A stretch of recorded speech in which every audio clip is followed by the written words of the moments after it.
উনি মনে ছিল কালকে না ডিজাইন জানি না আমি নিজেই বানাইছি তো পাশেও আছে এই একটু লম্বাটে ঠিক আছে লম্বাটা করে মাঝখান দিয়ে কাটতে হবে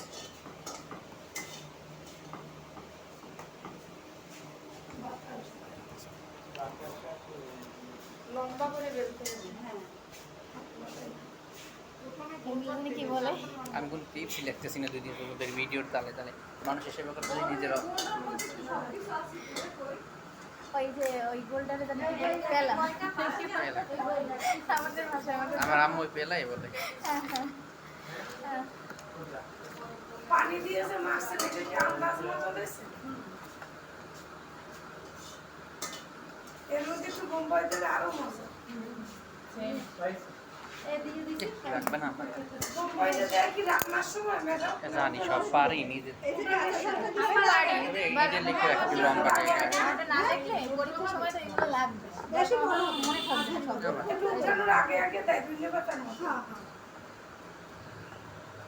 বেশি বড় হবে না মাঝারি সাইজ হবে সিঙ্গারা বেশি বড় দিলে আবার তেল বেশি যাবে আবার ভালো হ্যাঁ এবারে পানি এভাবে এই যে বাদাম দিদি আন আমি একটা বানাবো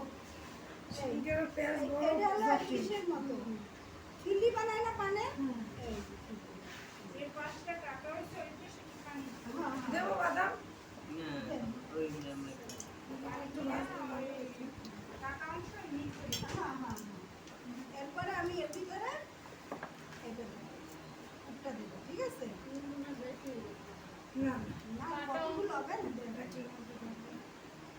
কাটা অংশ দুইটা একটার সাথে একটা বড় বড় করে বেশি বড় সিঙ্গারা ভালো লাগে না আমি বরিশালে সিঙ্গারা প্রথম দেখলাম যে উলিয়ে তুলে